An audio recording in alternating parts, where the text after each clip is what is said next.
Anta C202 GT.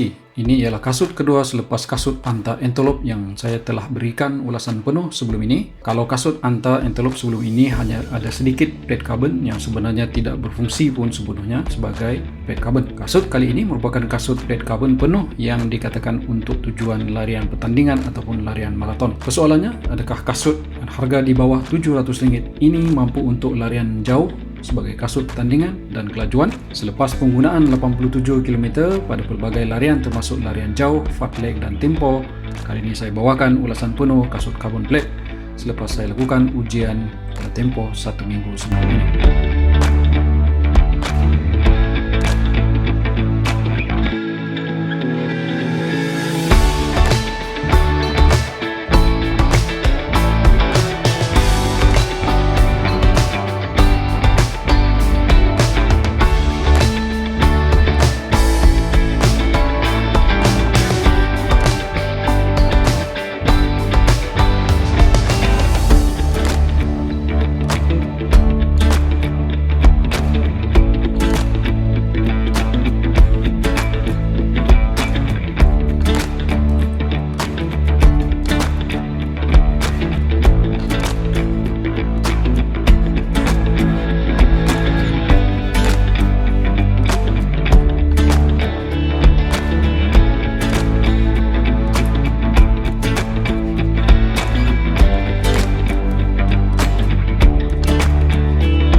Kopi Semangat ya salam, berjumpa lagi kita dalam video kali ini. Sebelum saya teruskan, kasut ini saya beli sendiri, tiada siapa yang minta saya buat video. Ulasan saya juga adalah pendapat jujur saya sendiri dan mungkin kasut ini sesuai ataupun tidak untuk saya, tetapi mungkin sebaliknya untuk anda. Ini bukan promosi tetapi perkongsian maklumat kasut dan lebih kepada konten larian. Saya juga gunakan kasut sekurang-kurangnya beberapa larian sehingga 100 km atau hampir, sehingga membelikan saya buat ulasan penuh. Seperti biasa, kita lihat senarai larian yang telah saya lakukan seperti yang ditunjukkan.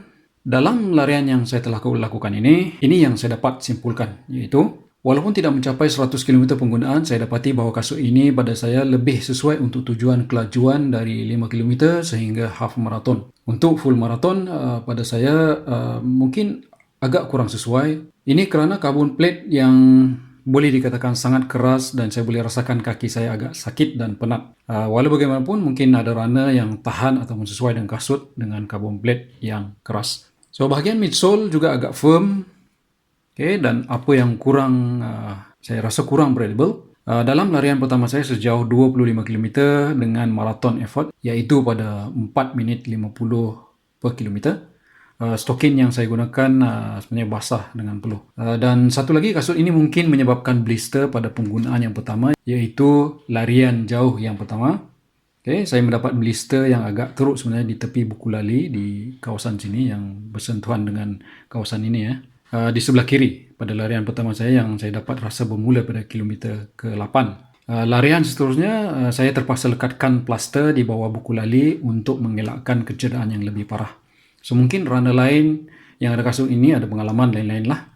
Dan kasut ini saya rasa akan beransur lembut selepas penggunaan 100 km kerana saya dapat rasakan pada awalnya dia memang agak keras, agak stiff, dan selepas menghampiri 100 km penggunaan, sekarang 87 km, saya dapat rasakan sedikit lembut tetapi masih lagi keras lah.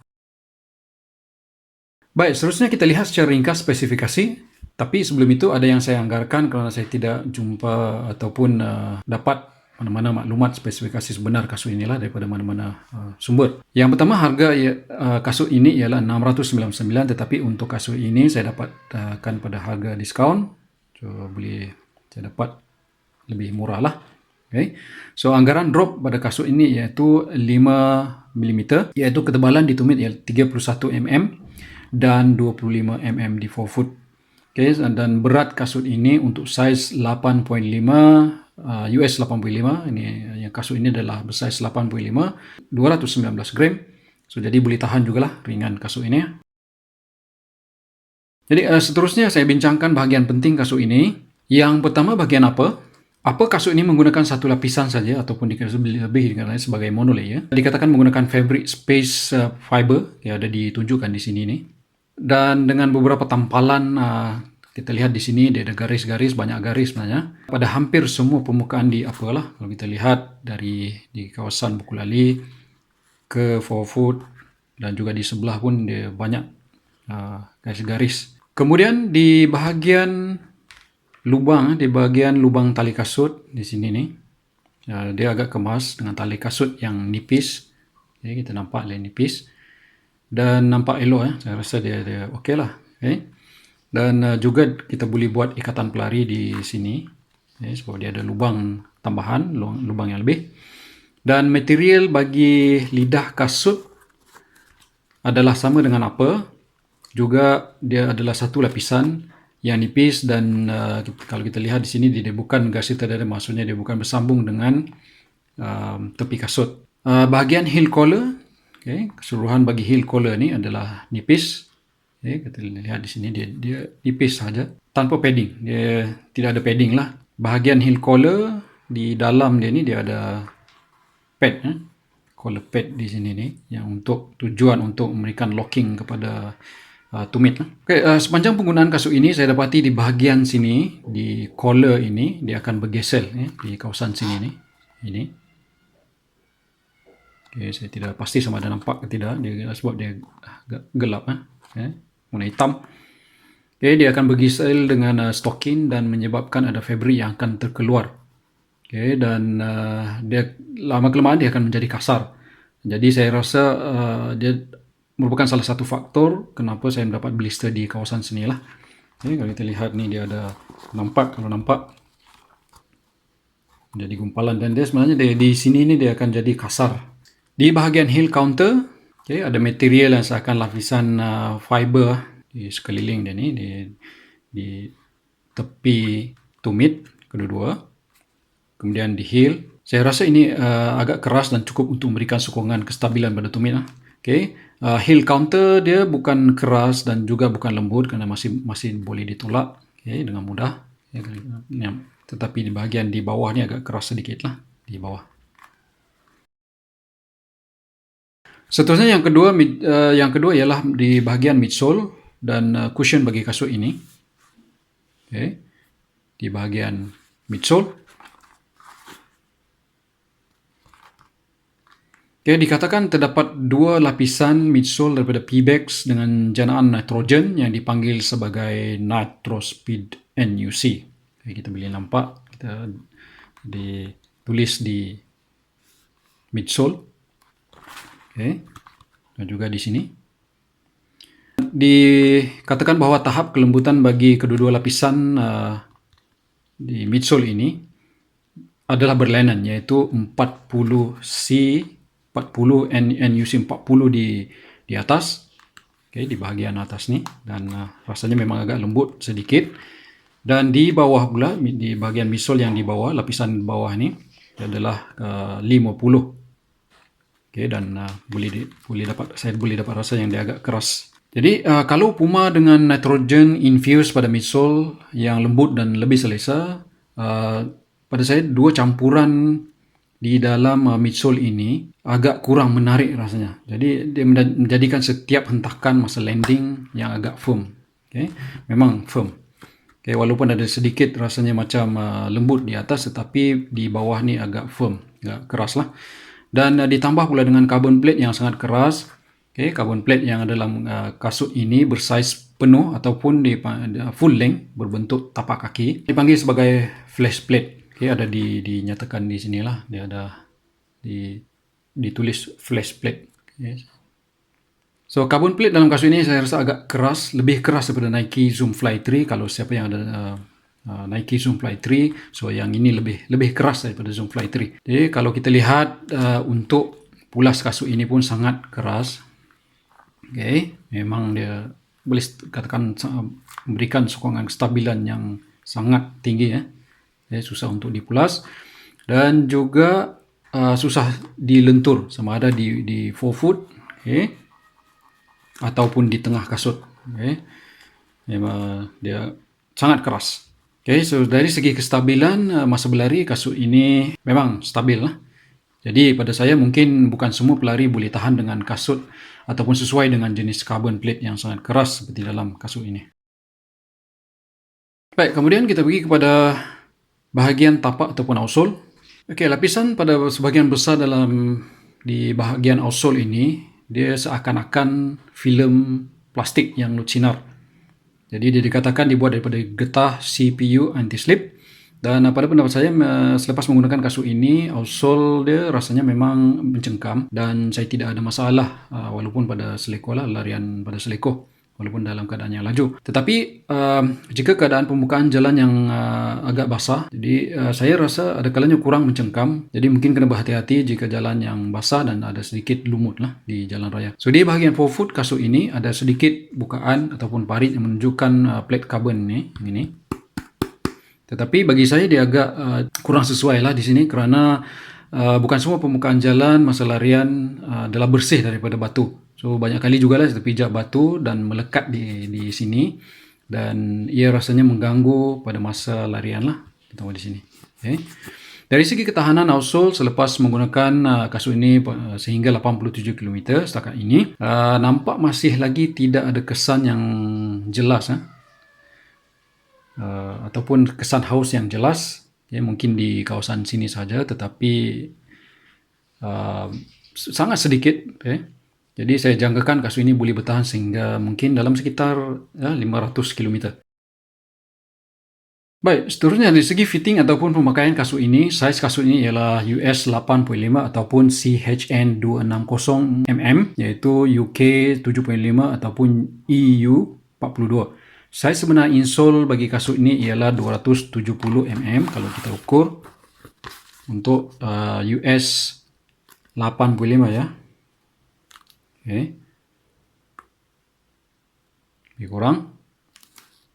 Dan dia ialah 27 cm atau 270 mm. Dan saya ambil saiz ini kerana masa saya beli Anta Antelope, saya beli saiz US 9 tetapi saiz sebenar kasut ialah 275 mm dan memang agak besar. US 85 ataupun 270 mm pada saiz insole yang sebenar adalah sesuai bagi kaki saya.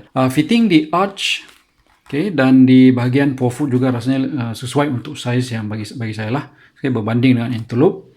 Bahagian dinding di kawasan sini di tepi toe ball yang tinggi menyebabkan blister tetapi kasut ini tidak. Okay, cuma di bahagian sini sajalah yang boleh mungkin ada keadaan ataupun ada kebarangkalian untuk mendapat blister. Walau bagaimanapun insole kasut ini jenis rata. Okay, kalau kita lihat insole ya. Ini insole jenis rata.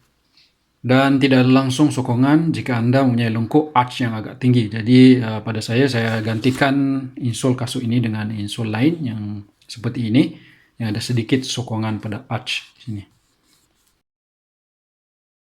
Akhirnya untuk siapa kasut ini?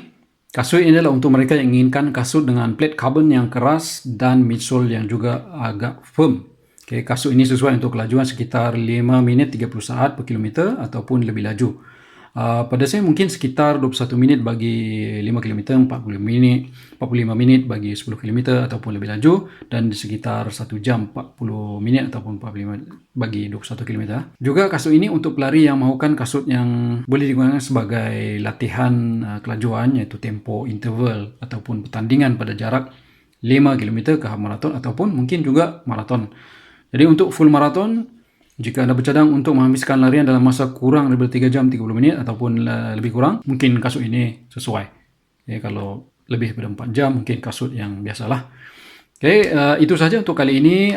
Perkongsian saya berkenaan dengan running content dengan kasut karbon daripada Anta, iaitu yang dipanggil sebagai C202 GT.